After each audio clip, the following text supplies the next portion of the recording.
Hello everyone. I am the most American in America. I mean, you look behind me, I have a flag, and if you look over here, I've got my pound puppy. Now, if you don't have a pound puppy, you're definitely not a Gen X American. But if you do, if you're fortunate enough to have, actually, not just that, but a street sign. Everybody has to have a street sign that they got when they were a kid. I don't know why I started off with that sarcastic bullshit, but I thought it would kind of break the ice for this video. I wanted to talk about the Illuminati and Freemasons and my grandfather, because originally I was just going to talk about my grandpa, but I thought it would be more interesting to tie him into some of these conspiracies and ideas, because he was a master Freemason in Estacada. Now, my grandfather, I found these earlier, so I dug them out. He was a deputy. He was a deputy sheriff in Clackamas County, and it's got his the little handcuffs pins, the little blue pig, and all the little sharpshooter and his few badges. Now, this was given to me by my grandmother, my aunt, and it was my grandfather passed away when I was, let's just say, it wasn't that long ago, maybe in my early 30s. We didn't know each other that well. He was a little bit, let's just say that my mom and him didn't get along very well, so I didn't visit him very much. But I do remember him, and I remember visiting him when I was younger, and he had a bong sitting on his desk, and my cousins would point it out because they lived down the street, and they'd say, "Oh yeah, he has a bong he took from some hippies back in the day." Those were the stories we had. But that brings me to what I inherited from him after he passed. My aunt gave me these. Now, this is his, if I can untangle it, this was his Master Mason 32nd degree cap, which is a double eagle cap. And it has a double-headed eagle with the number 32 here and a little pyramid, right? Now, instantly, this has connotations of Illuminati, right? So, right here we have the eyeball, which is known as the Eye of Horus, or the Eye of Providence, or the All-Seeing Eye, which you often see on a pyramid. And then down here we have the square and the compasses, which are used for measurement. For, there's a metaphor for it. It's not, I mean, the Masons were builders, yes, but the idea was that you are always right and true, that you keep your angles straight. It was a metaphor. It's hard to explain, but I think most people get it. And then it has the little thing inside of when they were raised, which is 1950. And, wait, I'm sorry, 1930? Or is that 50? Huh. I always thought it said 1950. I'm pretty sure it does. But anyhow, I don't take this as a random coincidence. I went to do a home and garden show for my carpentry business about 12 years ago. Maybe 10 years ago. Had to be less than 10 years ago. And I had a booth that I had rented out, and I had my signs up and everything, and my company was called Above the Level Carpentry. And a guy from 3 booths down on the other side came over, and he's like, "Hey, I was just wondering, is, by chance, is your company, are you a Freemason?" I was like, "No, I'm not actually." "Why?" He said, "Because on the level is a term that's used by Freemasons." And I was like, "Oh, actually, I'm aware of that, yeah." But it was just a coincidence that I used above the level. And we got to talking, and I told him my grandfather was a Freemason. And we got to talking a little further. He asked me who he was. I told him where. And he said, "Really?" Turns out this random stranger that had a booth 3 down from me had my grandfather's Freemason handbook, which are passed down from masters to masters. And he has it with my grandfather's name on the inside. I just thought that was the craziest thing. He kept asking me, "Have you joined the Freemasons?" I said, "No, I applied a while back, or I inquired about it. But as a felon, even though it's for cannabis, I was told that if you have charges against you, you can't join. Now, instantly, a lot of people are cringing, thinking, why would you join the Freemasons? Curiosity. I mean, of course, curiosity. You know, I had no other reason other than curiosity, but also brotherhood. But I had a boss who was a Freemason. We called him the preener. He was like a raccoon. During lunch, he was always cleaning his hands. He was always obsessive about his cleanliness and his image. And he had this kind of attitude about his lodge. And, you know, he was a jerk. And I thought, well, how many jerks are Freemasons? Why would I want to be one? But they're just people, right? Now, I spent a long time talking about, of course, the past. I wanted to get to where I first heard about Freemasonry and this whole idea that there's some secret society in the Illuminati. This book, it's called the Illuminatus Trilogy. My friend gave it to me, and back in must have been about 1994 or 5, I think. And it's a book called the Illuminatus Trilogy. It's a 3-part book. I think it's the Golden Apple, Leviathan, and God damn it, what is it? The Golden Apple, Leviathan, and the Eye in the Pyramid. And it's a very thick book, as you can see. It's some 800 pages. And it's a fictional book. And it deals with these submarine... I won't go into details. It's a crazy story, okay? And I read that.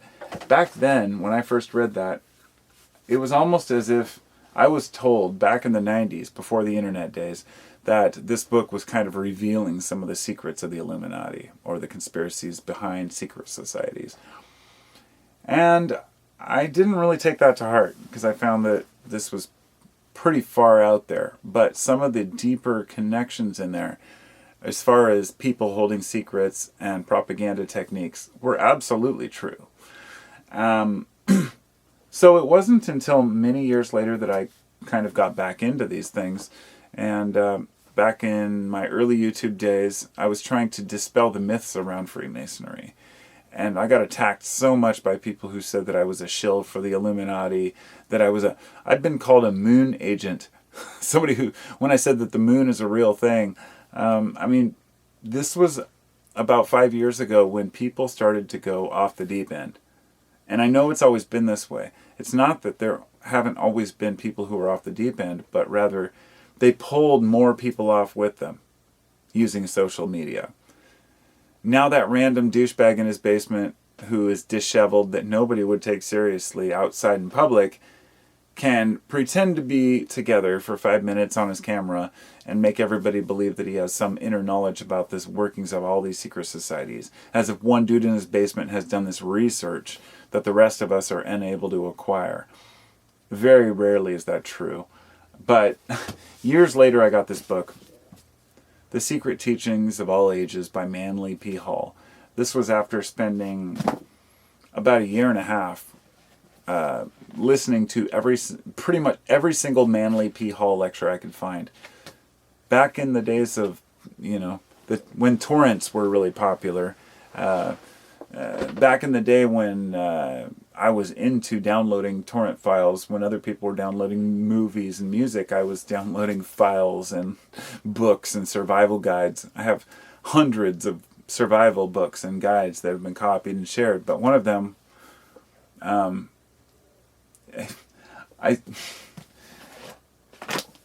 when I downloaded Manly P. Hall, it was 8 gigabytes worth of his lectures. There were well over 1,000 different lectures, I think. I'm guessing, because there were so many. And at least in the hundreds. I would say maybe I've spent hundreds of hours listening to his lectures. It's insane. I spent a whole year at work, every day, listening to this dry old man, or young man, depending on when you listen to him, talk about the world, the universe, ups and downs. If you don't know Manly P. Hall, then you have to check him out. If you do know Manly P. Hall, you either know that he was an extremely wise man who wrote, he lectured for like 50 years, or he you think he's a complete fool who didn't know anything and he was just leading people astray. Most of the people who believe he was deluded or wrong are the Christians or the religious people. No offense. But he talked a lot about interpretations of religion, and a lot of people don't want to hear that the idea of Jesus or the boat or the catch or the net or the fish were all metaphors. When you start to look at them as metaphors, things start to come clear that have helped me to navigate some of the, let me just put it this way. Understanding that the Bible is full of metaphors, for example, hasn't made me disrespect Christianity. It's actually helped me respect it more. So if anybody out there is a Christian who has given people crap for trying to interpret parts of the Bible as metaphors, all I would say is give them a little bit of credit and a little bit of space to do so, because it might actually help them give you more credibility and to relate on certain terms. That not everything is literally literal. And when it comes to conspiracy theories, I mean, you want to read a book like this, you're going to come up with just crazy fucking ideas about the history of mankind and humanity and things that may or may not be true. I mean, some of the drawings in here are pretty well known in mythology. We've got the tarot, it looks like. Some of these are supposed to be the layers of reality, the layers of humanity. These are just some of the basic pictures in the middle. This is one of my favorites. It's beautiful. It's when you look at the pictures and you analyze what the text means and what the pictures mean, it can lend a whole new angle to what these ancient practices were trying to convey. Now let me get back to Freemasonry for a minute. Freemasonry has not carried on the tradition that it was originally intended to, in my opinion. Freemasonry was supposedly there to protect ideas, to protect knowledge. But somewhere along the way, it became a boys' club, okay? No offense on that. But I think anybody, even the Masons I've talked to, would say it's indeed a boys' club. And that needs to change, and it is changing slowly. I think one of the issues I have with all of these societies, including religions, is that they don't accept women most of the time. But then as I get older and I start to see the differences in men and women and how they aren't just surface, that it's not just an illusion, that we deal with things differently. We all know this. It's not, I don't want to get into the sexism aspect of it, but men feel more comfortable around men. And women tend to feel more comfortable around women. Not all the time, but it's the same argument people use for racial relations, which people say, well, people like to live around folks that they identify with, and then people take that as racism or segregation, when it's really just pointing out that we tend to congregate in groups and coalesce in groups of people who are like us, just like the same size debris collects in certain eddies in the river. It's not offensive. It's just reality. But I picked this up about a year or two ago. This is called the Lexicon of Freemasonry. I picked this up at Goodwill, and it's pretty long. It's, 500 pages, and it's just words broken down. It's a literal lexicon. It's basically a dictionary for Freemasonry to help explain a lot of the terms, which blows my mind that people would even spend the time to care about that. In other words, I think joining groups is great if people are into that. But I think it was Groucho Marx who said, I would not want to join any group who would have me as a member. Somebody pointed that out to me, I think. God, I can remember the guy. He was an artist. He was one of my subscribers about 9 years ago when I first started my channel. We got in some debates about what art really was, because he was a painter, and he claimed that art was just painting. He was from New York, And I told him, no, art can extend into many different things, and we haven't talked in a while. But he pointed that out, and I don't know. I met so many interesting people over the years with different opinions, but ultimately, what I've learned is if you talk about Illuminati stuff, how else do I define it? You have to realize that, I think it was Adam Weishaupt, right, that created the Illuminati, the Bavarian Illuminati in 1779. I think it was 1781 or something to 1795. It was a very short period of time that they actually existed. But that it was just one more secret society, one more group of people who was trying to understand the world. So if I'm going to leave on any note, I would like to say that regardless of how you feel about these ancient, or not so ancient, secret societies or secret groups or knowledge-seeking groups, I want you to know why they were called secret societies. They were secret societies because if you went public with it, you would be hanged or burned by the state, the country, the leadership, or the people for going against the religion of the population.